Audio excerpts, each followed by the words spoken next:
His hand clamped down on her arm, rough and accusatory, right there in the middle of the luxurious department store. The security guard, puffed up with misplaced authority, glared down at the young black woman, convinced he'd caught a thief red-handed. He saw her hoodie, her casual jeans, her skin color, and jumped to the ugliest conclusion. He dragged her towards the back room, ignoring her protests, basking in the stares of shocked shoppers. But this guard, so eager to play the hero, had just made the biggest mistake of his career. He thought he was dealing with a shoplifter, someone insignificant he could bully and intimidate. He had absolutely no idea that the woman he was manhandling, the woman he was humiliating, was Maya Sterling, the daughter of the man who owned the entire store, the man who signed his paycheck. His assumptions were about to cost him everything. This is the story of racial profiling gone disastrously wrong, and the moment a power-tripping security guard faced instant brutal karma. Sterling and Company wasn't just another department store. It was a landmark, a beacon of luxury in the heart of the city. Gleaming marble floors reflected the light from crystal chandeliers. Glass counters displayed sparkling jewelry, and designer watches worth small fortunes. The air hummed with quiet sophistication, filled with the soft footsteps of wealthy patrons browsing racks of exclusive clothing brands. It was a world built on impeccable taste, and an even more impeccable reputation, meticulously crafted over decades by its founder and owner, Robert Sterling. His daughter, Maya Sterling, moved through this world, but she wasn't entirely of it. Unlike many heirs to such fortunes, Maya was grounded and creative, with a passion for art and a preference for comfortable jeans over couture gowns. She had grown up amidst the luxury, but had never let it define her. She understood the family business and often helped out behind the scenes, but today was different. Dressed in a simple hoodie, well-worn jeans, and comfortable sneakers after a morning art class, she was just making a quick stop at Sterling and Company to pick up a birthday present for her best friend before heading home. Patrolling the gleaming aisles like a self-important sentinel was Gary. He was relatively new to the Sterling and Company security team and eager to prove his worth. He walked with a puffed-out chest, his eyes constantly scanning, searching for any sign of trouble. Gary believed vigilance was key, but his idea of a potential threat often seemed less based on actual behavior and more on preconceived notions and stereotypes. He was a man looking for an opportunity to be a hero, unfortunately blind to the biases guiding his search. And today, Maya Sterling, dressed down and unassuming, was about to wander directly into his line of sight.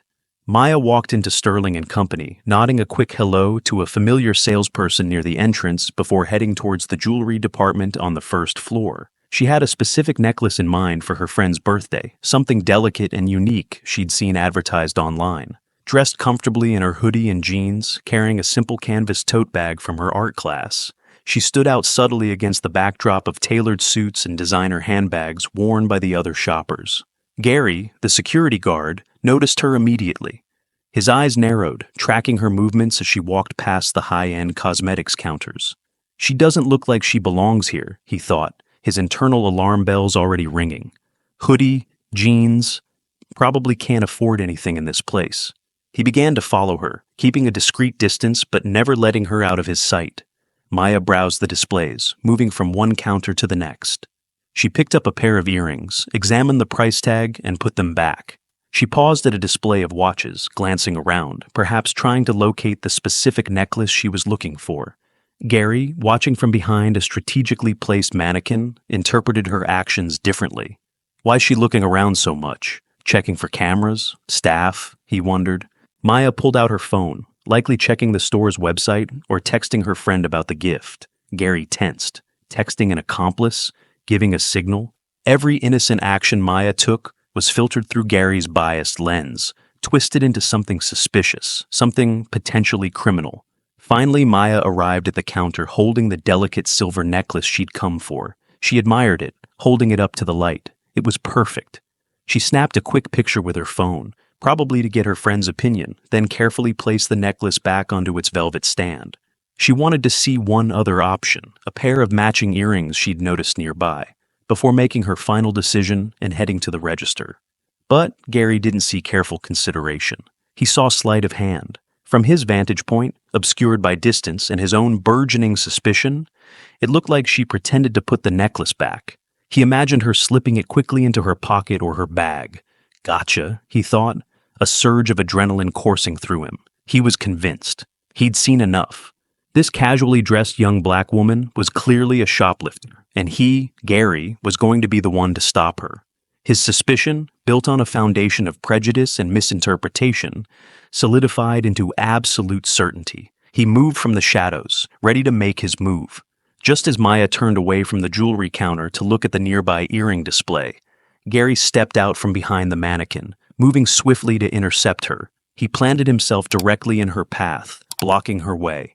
His arms crossed, his expression hard and accusatory. "Excuse me, miss."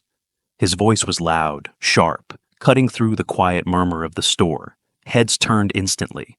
Shoppers nearby paused, their eyes drawn to the sudden commotion. "Hold it right there!" Maya stopped, startled and confused by the guard's aggressive approach. "I'm sorry," she asked, clutching her tote bag slightly tighter. "Is there a problem?" "There's a problem, all right," Gary sneered, stepping closer, invading her personal space. "I need to see what's in your bag, and your pockets, now." His tone was demanding, leaving no room for argument. Maya felt a flush of indignation rise in her cheeks. Nearby shoppers were now openly staring, whispering amongst themselves. "Why?" she asked, trying to keep her voice calm but firm, aware of the growing audience. "I haven't done anything wrong. I'm just shopping." Gary scoffed, clearly enjoying the attention. "Oh, I saw what you did back there," he insisted, gesturing vaguely towards the jewelry counter. "At the necklace display. You're not fooling anyone. Now, open the bag, or I'll have to detain you for shoplifting." "Shoplifting?" Maya repeated, shocked and outraged. "You saw nothing because I didn't take anything. I'm not opening my bag. You have no right to accuse me like this. I want to speak to the store manager, right now." She knew her rights, and she wasn't going to be intimidated. But Gary wasn't listening to reason. He saw her refusal as further proof of guilt. "Oh, I am the authority here right now," he said menacingly, his eyes narrowing. "And you're coming with me." Before Maya could react further, Gary lunged forward and grabbed her arm, his grip surprisingly strong. She gasped, shocked by the sudden physical contact, and instinctively tried to pull away. "Let go of me!" she cried out, her voice trembling slightly with fear and anger. Her resistance only seemed to embolden Gary. He tightened his grip, ignoring her struggles and the horrified gasps from some of the onlookers. "You're making this harder on yourself," he hissed, pulling her roughly towards a door marked "Employees Only" at the back of the department. Maya felt a burning wave of humiliation wash over her. People were staring, pointing, whispering. She was being manhandled, accused of being a thief in her own family store. Tears welled up in her eyes, but she fought them back, refusing to give him the satisfaction of seeing her breakdown. He dragged her through the employee door, slamming it shut behind them, leaving the shocked whispers and judgmental stares of the shoppers behind. But the public humiliation had already left its mark. The security office was small, stark, and windowless, lit by harsh fluorescent lights. It smelled faintly of stale coffee and cleaning supplies. Gary shoved Maya roughly towards a hard plastic chair against the wall. "Sit down," he ordered, his voice filled with smug satisfaction.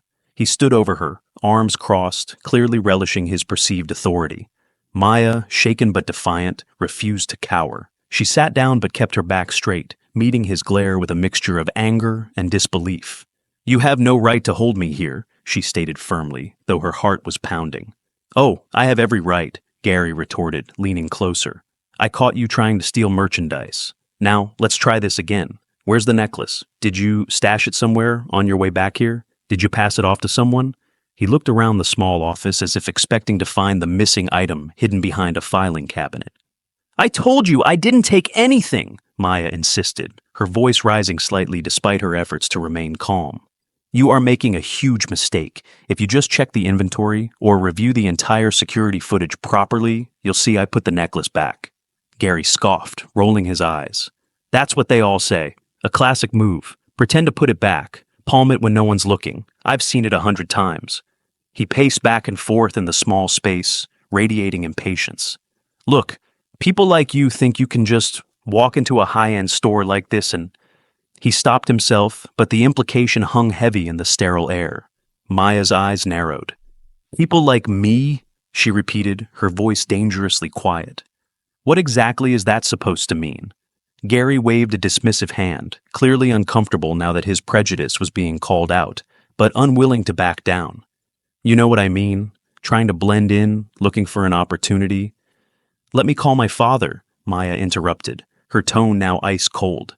He'll clear this up immediately. She reached for her phone, which was still in her pocket. Gary reacted instantly, stepping forward and physically blocking her movement. No calls, he snapped, his eyes hardening again. You're not calling anyone. You're staying right here until you cooperate. Empty your bag and your pockets. Now? Or we can wait for the police to get here and handle it. Clearly believed involving the police would intimidate her into confessing.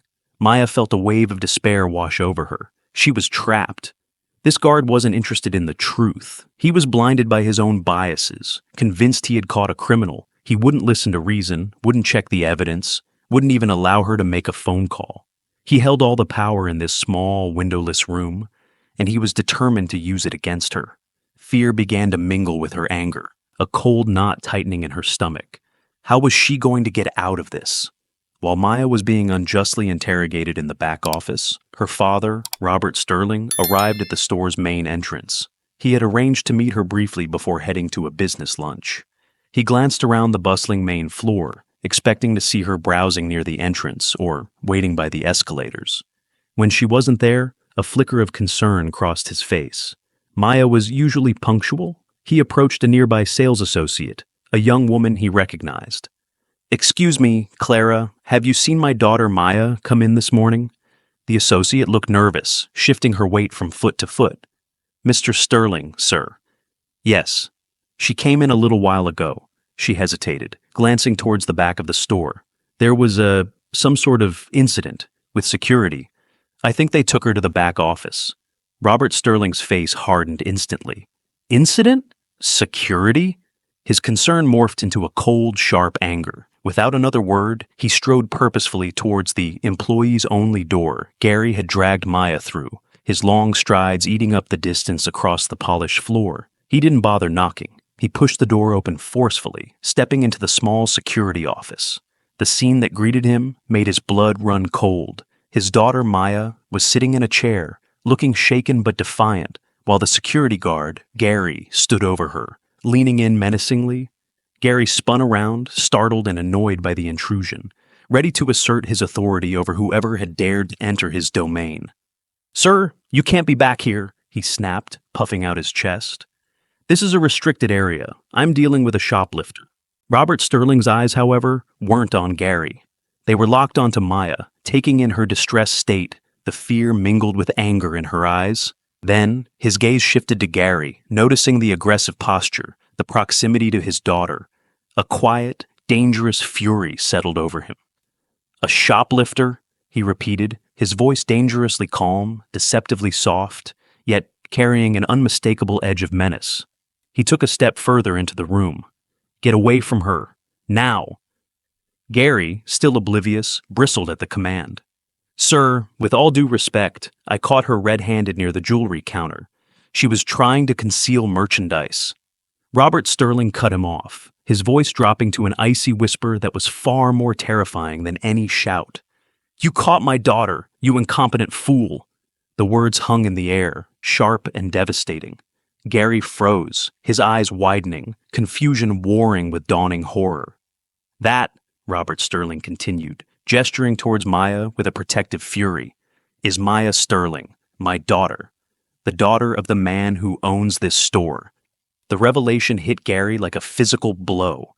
His jaw dropped, the color drained completely from his face, leaving him looking pale and sickly.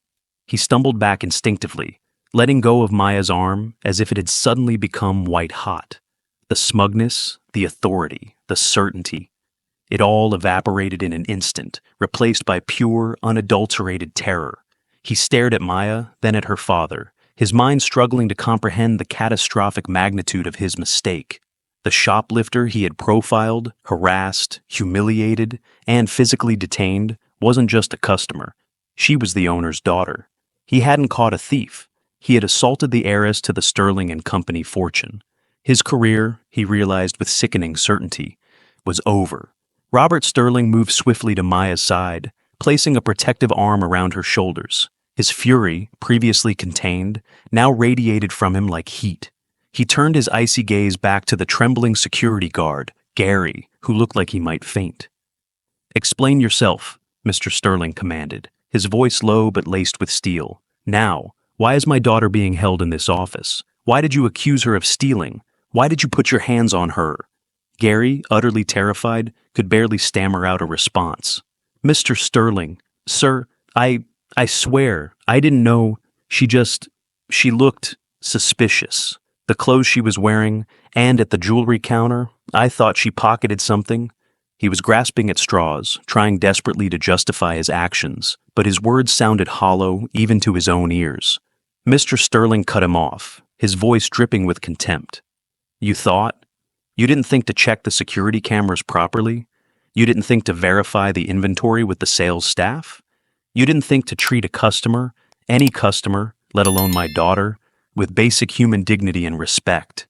He took a step closer, his eyes boring into Gary's. "Let's be honest, shall we? You saw a young black woman in casual clothes walking through my high-end store, and you immediately assumed she was a criminal, didn't you? You profiled her. You judged her based on nothing more than her appearance and the color of her skin." Gary opened his mouth to protest, but no sound came out. He couldn't deny it. The accusation hung heavy in the air, an undeniable truth. "No, sir, Gary started weakly. "It wasn't like that. I was just trying to do my job, protect the store." "Your job," Mr. Sterling interrupted, his voice rising in controlled anger, "is to provide security through vigilance and professionalism, not through racial profiling and harassment. You didn't protect this store.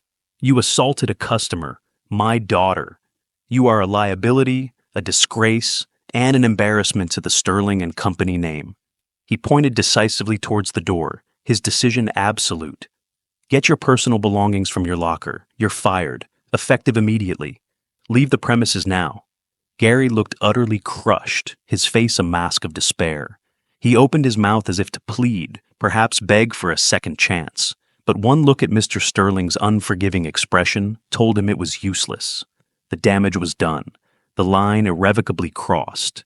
Mr. Sterling spoke into the intercom on the wall, his voice calm but firm.